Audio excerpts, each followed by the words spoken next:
Thinking Aloud. Conversations on the leading edge of knowledge and discovery with psychologist Gregory Mishlove.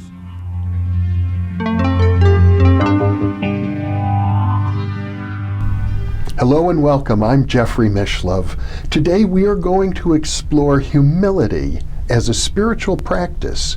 With me is Jason Gregory, who is an author and speaker on esoteric subjects, a student of the world's perennial mystical traditions, and author of The Science and Practice of Humility. Welcome, Jason. It's a pleasure to be on, Jeffrey. It's a pleasure to be with you. Yeah. You've traveled all over the world. You've studied spiritual traditions of a wide variety, and you found that there's a common element that seems to run through all authentic spiritual traditions. Well, this is knowledge that's been around for a long time, I guess, the perennial thread that we find in all traditions. But one of the aspects that I focus on in my book is this idea that the masters of all of these traditions, whether that be Buddhism, Hinduism, Gnosticism, Hermeticism, or what have you, there's this science of humility that a lot of them live by, and this is more of a way of life as opposed to, the Western idea that we think about enlightenment as a goal or as something to achieve. Mm-hmm. They sort of see it as a way of life, a process that you kind of think about. You think about a dance. What's more important, getting to the end of the dance or enjoying the dance? And this is kind of their process. But the thing is that the East especially, they don't think in terms of striving or achieving goals or success. So they think in the sense of moving in the moment mm-hmm. with the process of life and how that unfolds. Mm-hmm. So this is kind of the common thread that I found, that this aspect, this humility, which a master embodies and evokes actually, is something common in all traditions. Mm-hmm. And to explain that a little bit better, when you think about Lao Tzu's Tao Te Ching, for example, yes. He uses a lot of analogies with water. Mm-hmm. So he says that water seeks the lowest places in nature, but paradoxically is the most powerful force in nature. Mm-hmm. So that's more of an analogy for how we are psychologically. So when we begin to refrain from our opinions, and in Lao Tzu's sense, when we begin to blunt our sharpness, so have rigid opinions about things and people and so forth and so on, we come into this greater power that, we can give it a name. We can call it God, or you can call it infinity, or whatever you want to call it, but we won't give it a name. We'll just say you come into accord or resonance with this higher power, whatever it is, mm-hmm. from living that way. And mm-hmm. that was one aspect of what Lao Tzu himself, and most other Taoist practitioners, and also Buddhist and Hindu and Gnostic and Hermetic, they advocated this way of life, that if you come into accord with that, then you will, in a sense, bring more peace to the world from finding yourself. Mm-hmm. Well, it strikes me that there's a paradox at the heart of all of this. I know, for example, in your writings, you often refer to the snares of the ego as being something really horrible, something, I think you even use the word filthy, that we can fall into. Yeah. Definitely, it's sounds very judgmental in a way. Well, it does. But it's not meant to be seen that way. Also, mm-hmm. It's again, the ego or our personality or our persona system can help us evolve and learn certain things about ourselves, but it also can thwart all of our attempts at trying to know the deeper essence of ourselves. Like. Mm-hmm. We see this in modern day, where most people are stuck to their identity and their belief in themselves. So I sort of say to people that it's not really the ego that's the problem, it's more so the belief in it, the rigid belief in that I am Jason Gregory or you are Gregory Mishlove, and anything outside of that is not welcome. So we, in a sense, because we act from that way, we begin to isolate ourselves from the rest of humanity and the world in general. So I see that as one of the primary problems that we all have as a species, because understanding when we dissolve the ego, or when we reduce or refine our consciousness from having the tendencies of the personality, then we begin to embrace the totality of existence much more, as opposed to being self-interested and keeping it all about yourself. You know, I had a mentor, Arthur Young, and he was known for saying that it's no good to sacrifice your ego on the altar of spirituality if you haven't developed an ego worthy of being sacrificed.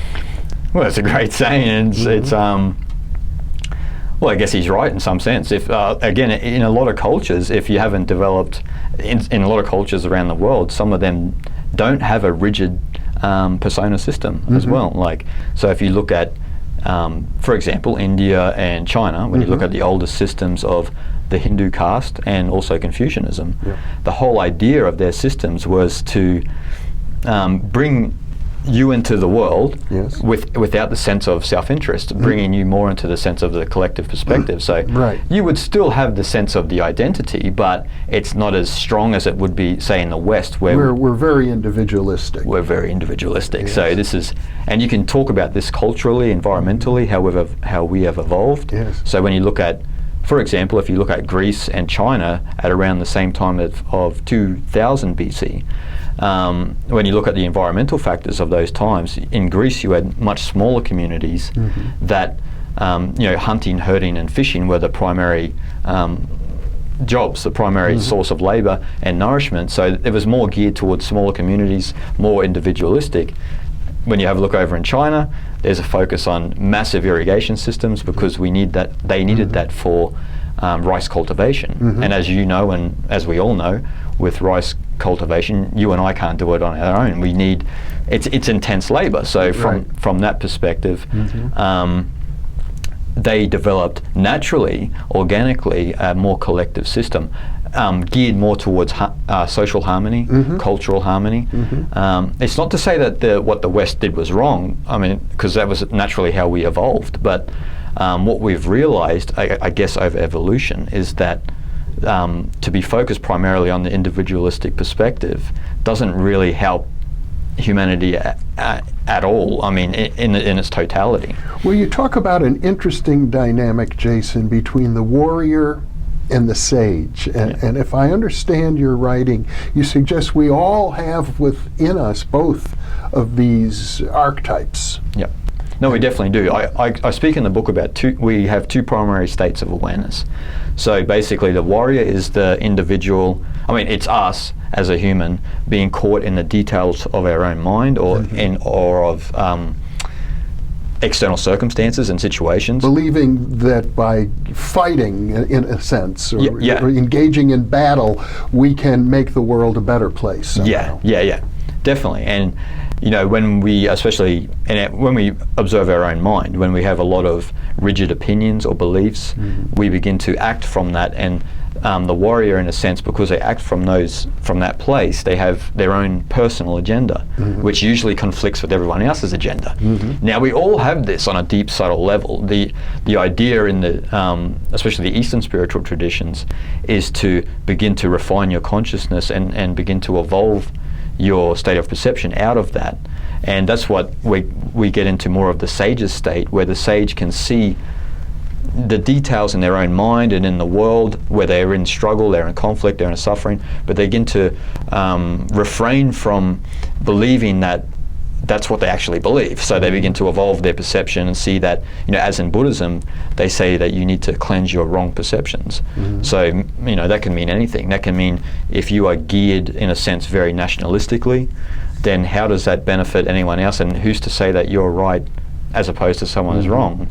You know, I saw when I was in Philadelphia recently, Pope Francis, there was a quote up and he said, you know, we all have a duty to do good. And I thought, that's all well and good, but good according to who? You know, these are kind of the more deeper philosophical aspects I think that we need to engage in, because if he's referring to good according to him or good according to Catholic Church, that's again the wrong perception of how we should see life. You suggest that there are 4 major traps that we fall into, identifying with our nation, with our religion, with our sexual or our gender. Yep, and our race, yeah. And our race. Yeah. So these are sort of like what I call the 4 pillars of separation. So they kind of distort our awareness of reality as it is. But there are many ways we can separate ourselves. I might say, as a psychologist or as a parapsychologist, I'm so much better than everyone else. Well, you can look at it that way. Well, there are moments, I suppose, when I do feel that way, but fortunately they're brief moments. I usually get reminded very quickly that other people might just as easily believe I'm worse. And I suppose sometimes people overcompensate for when they're feeling persecuted. Yeah. Well, they do, and and I don't want the listener to think that just because I say it there's these 4 core pillars of separation, it doesn't mean in a sense that they're wrong. The problem is the belief in them, the over-identification in them. Like, you could say you're American and I'm Australian, and we're okay with that. But what if me being Australian was to get in the way of you and I having friendship and this and that, I'm willing to let that go and let that subside. Well, when you use the word separation, you're actually, as I understand it, referring to a very deep mystical principle or esoteric principle, which is at the very core of our nature. We are one with the totality of the universe. Definitely. Then that's what I refer to as a spiritual plane of consciousness. It's deep down inside Jeffrey, inside myself. We are the entire universe, so to speak, but we're coming on as Jeffrey and as Jason. This is how we are appearing. So below the physicality and the mental sphere, we have this deeper essence within ourselves that unifies us as one. And this is it is a common core teaching of most religions, but it's been distorted and I guess misinterpreted with a lot of religions as well to think of, because when people think of oneness or the one, they think of God as a separate being or something like this, or as a higher power, but we are an aspect of that. I believe that deep down we are all a part of that, and the so-called spiritual goal for all of us is to begin to peel the layers back and to really live from that place. And a good example of that is in Vedanta, like one of the core philosophies of Hinduism. You have the idea of Atman in Sanskrit and Brahman, and Brahman is the absolute, the ultimate reality. Yes. And deep down within you and myself, we have what is Atman, and that doesn't mean a soul. What it means is undifferentiated consciousness. So that means that deep down within you and myself, we have this, and the Atman is the Brahman. So it's the aspect of, not the aspect, it's actually the totality, but we don't, most of us, because of the busyness of our lives and because of the distractions in the world, we don't really align with that a lot in our lives. And we're too busy, for example. Well, and also you suggest, though, that this understanding of the essential oneness is what engenders humility in great spiritual masters, that they can appreciate that there's nothing more perfect or nothing greater than the wholeness, and nothing that we can do to improve it. No. Well, it's there. It's natural. It's part of us. It's and I guess with the masters, it's for them. It's just a recognition of it, and it's what differs between them and us mere mortals is they have more of a prolonged state of that, where we might have it only in, say, in a divine performance of art or in sport or in, say, if you're writing, you feel it in that moment, that sense of unity within ourselves. But how do we take it out of that sphere into a prolonged state? And so the spiritual masters, what they did was began to, again, refine their consciousness and come into what I call is the great work of eternity, beginning to be sincere with yourself and being humble to existence and blunting in sharpness, not being too opinionated, understanding that in that humble place, that's where enlightenment is evoked. as opposed to the warrior spirit. The warrior would look out at the world, and maybe in the best of circumstances, the warrior would say, we have to do something about it because there are problems that we have to solve: pollution, war, disease, poverty, and so on. And a warrior might dedicate their life to solving these problems, but the sage would look at it differently. Well, what the sage would say is that we're going about it the wrong way, because he's saying, well, they would say, to save the world, you need to save yourself first. And they would also say that the warrior, because they're trying to solve all these problems, what state of perception got us into these problems in the first place? And they would say it's the warrior state of perception, because it's the engenders and all of this and that goes into having ecological problems, having problems with poverty, and so forth and so on. They're pretty much all man-made. All man-made, yeah. Yes. So that would be what they would try and teach us, is to refrain from that tendency to like in the Yoga Sutras, they say, Patanjali says, to refrain from the gravitational pull of that warrior psychology, and begin to refrain. And it doesn't mean, a lot of people, especially in the world, who are sort of dance between spirituality and social anarchism or anything like this. They kind of dance between these two ideas. And they sort of say that, how can that benefit us, if we're not going to do anything about it? Right. And the sage would say that, but you haven't changed yourself first, and the way to go about solving these problems is much more, we could say, metaphysical than it is obvious. So you're not advocating, for example, trying to do both at the same time, working on yourself and working on the world? Or actually, you're not advocating working on yourself, really, are you? Well, I'm not advocating either way. It's, again, whatever naturally arises with the individual. It's, when, like I mentioned in the book, when we talk about the warrior and the sage's state of consciousness, these are both parts of the universe that are essential. You need to, well, for example, as yourself, Jeffrey, you need to pay the bills, you need to do this and that. These are very detailed activities that have to be done, but the sage would say, that's great, do them, but begin to, have more of the prolonged state of the awareness of what you're doing. You don't need to struggle and suffer. If you got a bill with $2,000 or something like that, you don't have to be all contracted. You can just be in that awareness, pay the bills, and go about your life effortlessly without the sense of suffering. The other point you make is that I'm not about to achieve enlightenment by striving for it. Yeah.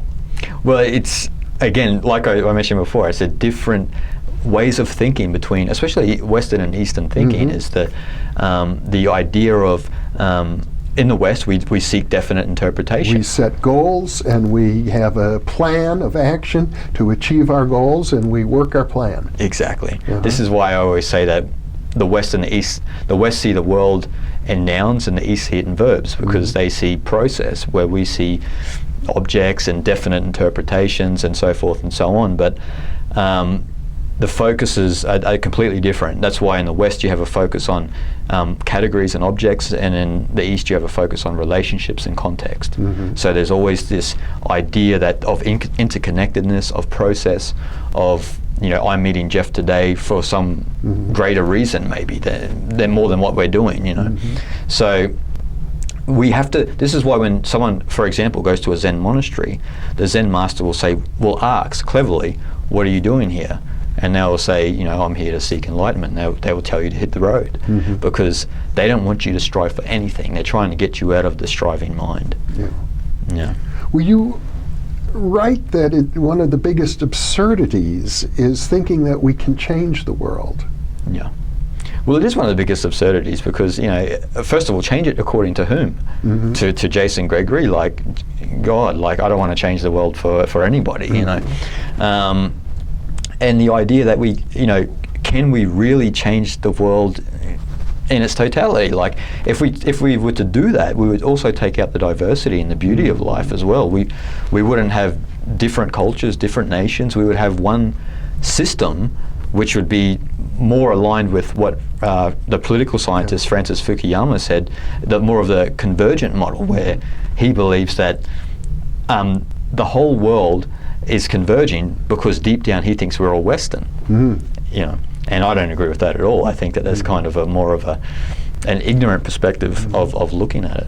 Well, let me share something with you. As I was reading and pondering your passage about, you know, how absurd it is to think that we can change the world, I saw an interesting advertisement on television. It was about Steve Jobs. Yeah. There's a new movie about to come out about Steve Jobs, and it said, only people who believe that they can change the world are going to. Yeah. He's an example. He believed he could change the world, and he did. And that's sort of held up now as a role model. As a role model, yeah. Certainly, I think a lot of people see Steve Jobs as a role model. But there's also an interesting story about how he died not long ago, and his very last words to his wife were, "Oh wow," as if he was beholding, you know, some sort of intense spiritual splendor at the moment of his death. So how does that fit into the science and practice of humility? Well, it's interesting that you said, because, for example, if you get out of the kind of the superficial context of that story of Steve Jobs, what you see is someone. Well, what I see is someone. It's very coherent to the East, where you see that inadvertently he's changing the world from following his what I call dharma. Yes. In Sanskrit, which translates as virtue. It's the same as in Chinese, the Chinese character of de. So basically what that is someone who comes in accord to, as what Joseph Campbell would say, is following your own bliss, the ananda that makes Jeffrey do these interviews. It makes you ponder the universe. This is what makes you feel alive. And what I see, especially in the story of Steve Jobs, is he felt most alive and exploring computers and ways of communicating differently with other people, and this has benefited the world tenfold, I believe. But I don't see that, even though he might have said those things that he wanted to change the world and this and that, I think that just his actions and who he was, and from following his dharma, his own virtue, he inadvertently changed the world.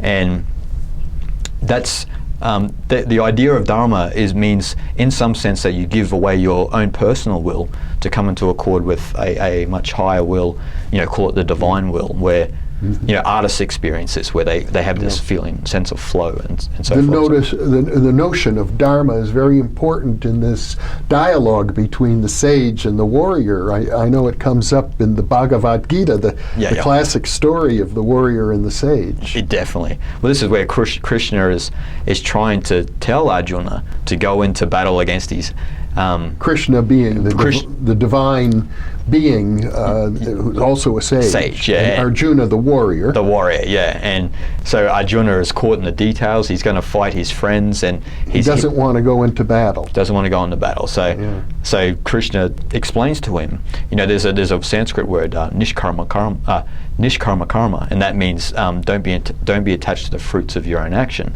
So he's trying to get him to be effortless in his action, to see it from a higher distance, and to follow that will, that dharma, what is being called upon him to act from, and instead of Arjuna as the individual. So that's what the whole process of the Bhagavad Gita is. It's sort of ironic to me that the culture that gave us the philosophy of non-violence, ahimsa, that their greatest spiritual treatise is one in which the sage is urging the warrior to go into battle. Yeah.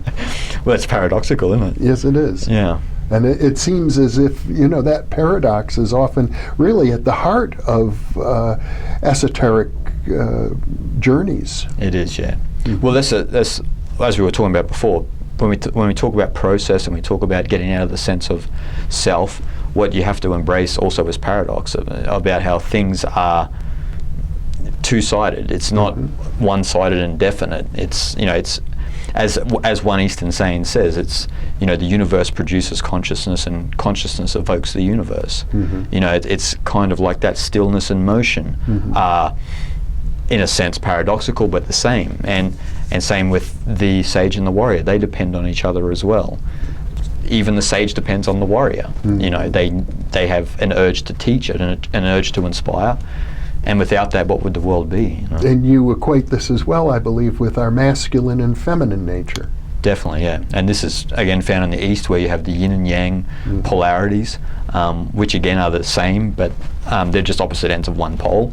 And the masculine and feminine in esoteric knowledge is basically the masculine is the active, or you could align it to heaven, as in China, or Shiva in India, and the feminine being the receptive, being the more passive, and referred to as Earth, or in China and Shakti in India. So you have this dance between the polarities, not just on the physical plane, but also on the psychological plane. Water and fire. Water and fire, yeah. As well. We began by talking about water and its relationship to humility and to the sage. Exactly. And that's coming back into, that's why in the Tao Te Ching and also in texts like the Bhagavad Gita and that, they say embrace the feminine aspect of for everybody, coming back into accord with the receptiveness of life, because the reason they advocated more of the feminine as opposed to the masculine, because the world is primarily masculine. And so what they saw was that a lot of people are out there doing this and doing that, and not really from an authentic place within themselves, within their heart. So. Well, Jason Gregory, this has been a marvelous discussion. Thank you so much for sharing with me. Thanks for being, pleasure to be on, Jeff. And thank you for being with us.